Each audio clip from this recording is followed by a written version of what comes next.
Hey, it's Chris Robley from CD Baby, and today I'm going to tell you about a simple 4-step process for finding the contact information for Spotify playlist curators. These are the people who have hundreds of thousands or millions of people sometimes following the playlists they make.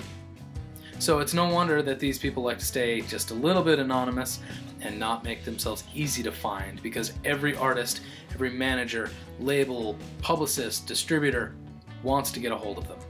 But I'm going to tell you a simple way to do just that. Step 1. Go on LinkedIn.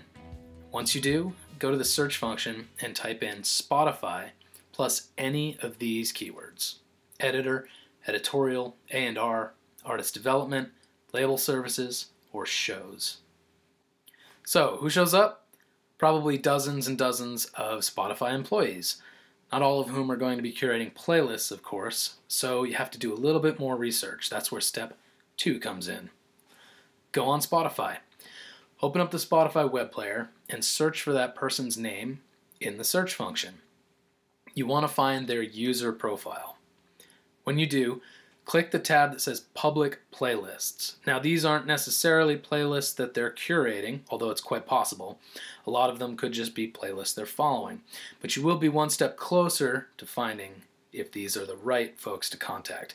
You get a sense for what their genre interests are, what kind of music they listen to, and how the playlists that they are either following or curating are changing over time. Step 3. Follow them. First, follow the playlists that you think are relevant for your genre that you found in their Public Playlists tab. Next, follow them on Facebook, Instagram, Snapchat, Twitter, Tumblr, all those places. And over time, you'll get to know a little bit more about their musical tastes, and you'll eventually get some indication or even confirmation that they are, in fact, the curator or one of the curators of a playlist officially managed by Spotify. Once you get that confirmation, it's time to write them, and that leads us to step 4.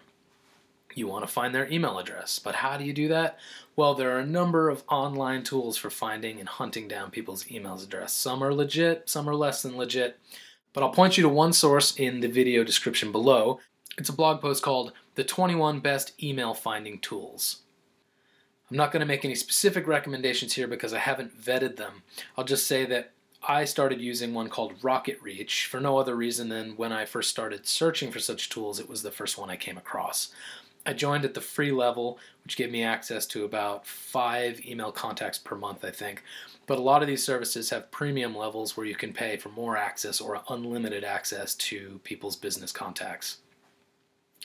If you're going the budget route, just sign up for free like I did, and you can slowly build a spreadsheet over the course of a year or more. If you're going to do a big promo blitz, you've got a new record coming out, and you're going to spend a lot of energy over 2 or 3 months doing this, then it might be worth going at the premium level and getting as many email contacts as you can. Okay, so you found them on LinkedIn. You saw what they were doing on Spotify. You went on social, and you got the kind of verification you needed that this is the right person for you to be contacting. You got their email address. And now it's time to pitch them on your music. Most likely you're going to know how to pitch your music better than I do, but I'll just say a few general rules. Keep your email really short, like 3 to 5 sentences. If it's longer than that, the person's going to glaze over and be exhausted before they even start reading. They'll probably press delete. Next is you really want to concisely communicate what's most exciting about your career right now. And lastly, but maybe most importantly, is that in the first 1 or 2 sentences, you want to tell them why your music is going to help them. What does their playlist gain from including your music? And an example I give of this a lot is that let's imagine there's a Mellotron playlist that features the music of the Mellotron, the 60s keyboard instrument.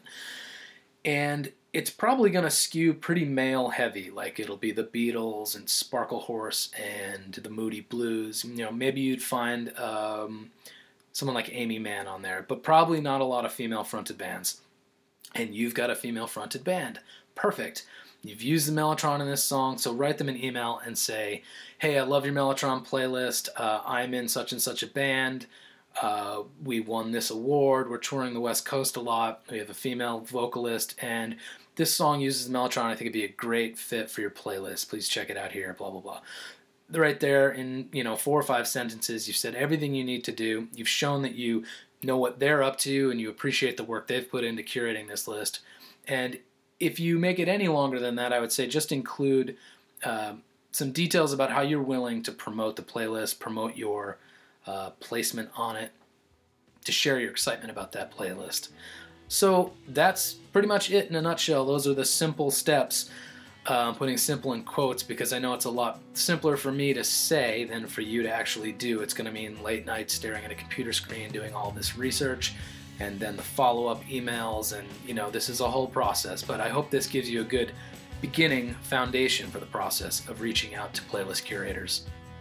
If you want more information about how to build your presence on Spotify, or how to create playlists that are searchable, or how to become a verified artist on Spotify, I hope you'll check out the blog I manage for CD Baby. It's called the DIY Musician Blog. Thanks. See you next time.